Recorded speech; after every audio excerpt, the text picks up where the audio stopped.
Are we rooting for the good guys here? It's a little bit hard to tell sometimes in a show like Lioness. We know that Jo is our protagonist. We know that she's a hero, so to speak, because she works for a nation that most of us watching probably live in, or at the very least is an ally to our own home. We know that Season 3 has imperiled her husband and her kids, who are definitely innocent, so there's that. But Episode 3, The Bear is Infected, opens with a protracted interrogation scene that involves very serious threats of torture, also of innocence, since the bad guys are trained to resist it, for the greater good. Lioness has always been a bit morally ambiguous like this. It's one of the key selling points.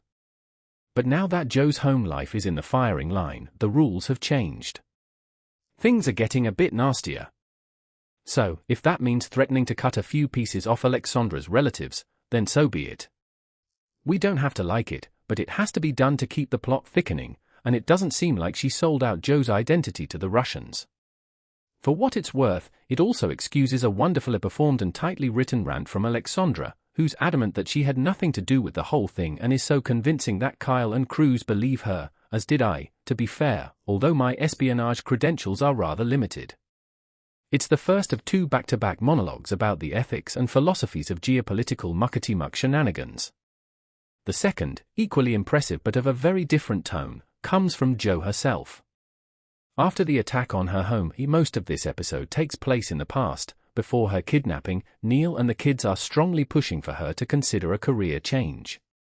That isn't quite how it works, though, at least not for Jo, who delivers a steely-eyed explanation about fighting for a way of life and the worthwhile sacrifices it entails before, predictably, heading straight to work.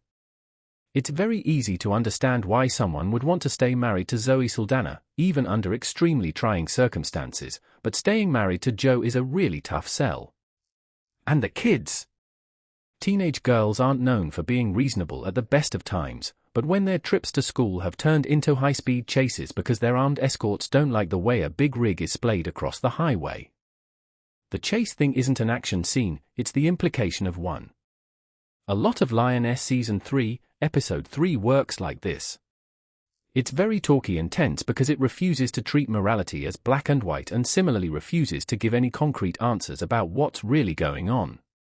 Instead, it raises multiple possibilities at once, allows all of them to be about equally likely, and then tightens the screws for ages until we know one way or the other, or sometimes until we don't. Such is the case with Oleksandra.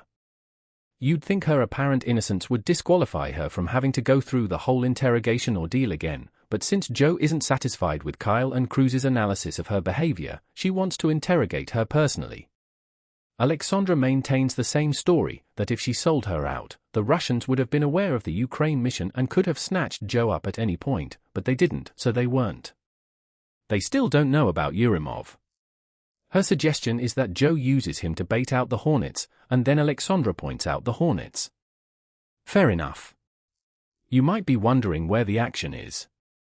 Lioness has kind of set a precedent that there's going to be at least one major blowout action set piece in near enough every episode, but The Bear is Infected is satisfied with juicy conversations, such as Kaitlyn and Errol discussing Chinese destabilization of the United States with a bit of ripped from the headlines Wuhan lab-grown virus chatter for good measure, and no gunfire at all, and so was I. Arguably the best scene in this episode is a lengthy briefing, partly delivered by Oleksandra herself, about how clandestine operations against the US are conducted. Uncle Sam is too big to fight directly. In geopolitics, North America is a bear, which can't be taken down in a fight, even by a wolf pack. You kill it with disease. And disease starts with disinformation, disruption, honeypotting, and blackmailing guys on school boards and low-level federal employees. It's exposition, but it's exposition delivered in a pretty engaging and relevant way, since it's pulling double duty as the good guys trying to work out who might be the bad guys while realizing that part of the reason it's difficult to tell is that they're all using exactly the same tactics to pursue their own agendas. Taylor Sheridan has repeatedly built Lioness around the collision between duty and consequence. Jo's profession demands that she compartmentalize fear, violence, family, and responsibility, but Season 3 appears determined to destroy those compartments. Episode 2 takes that idea further by asking what remains when a highly trained operator loses nearly every tool associated with her profession. The answer is instinct. Jo's circumstances may have changed, but her mind hasn't. That distinction prevents the episode from portraying her simply as a victim. She's a captive, but she's still assessing the situation, looking for weaknesses and waiting for an opportunity. Sheridan's larger point may be that survival isn't passive. Sometimes surviving is the operation. The team's objective has fundamentally changed. They're no longer pursuing an adversary or extracting an intelligence asset.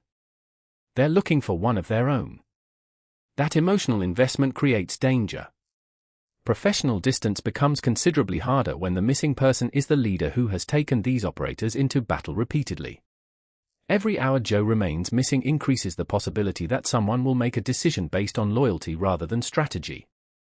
And Lioness has repeatedly demonstrated what happens when emotion enters an operation. Lioness Season 3 turns No Sorrow Like the Survivor into a meditation on what remains when control disappears.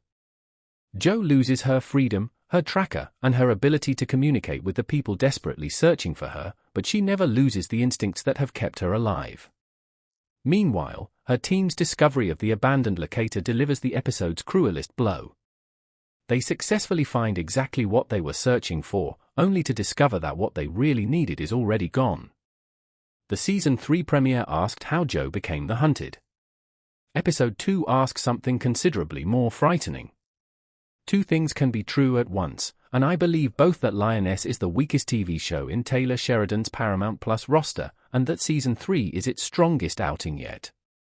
Perhaps it's subjective, but Sheridan seems to thrive much more boldly and openly when he's working with cowboys, a land dispute, and the Wild West.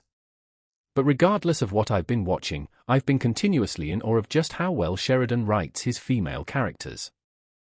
That discovery transforms hope into dread. Until that moment, the team has coordinates. Once they find the discarded locator, they're effectively searching for a ghost.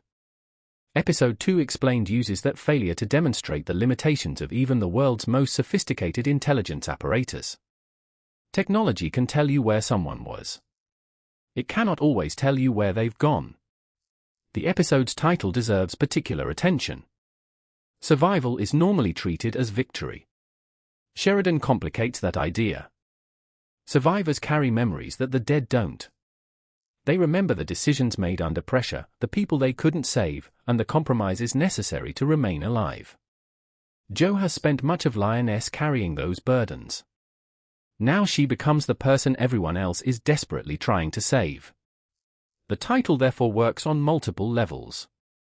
Jo is surviving captivity, her team is surviving the uncertainty surrounding her disappearance, and Neil is left confronting the terrifying possibility that Jo's dangerous professional life may finally have caught up with her. While Jo's team searches physically, Kaitlyn and Byron confront the crisis from the intelligence side. Their challenge isn't kicking down doors. It's understanding what Jo's kidnapping means. A CIA officer of Jo's importance doesn't simply disappear without consequences. Her capture creates operational, political, and potentially international ramifications.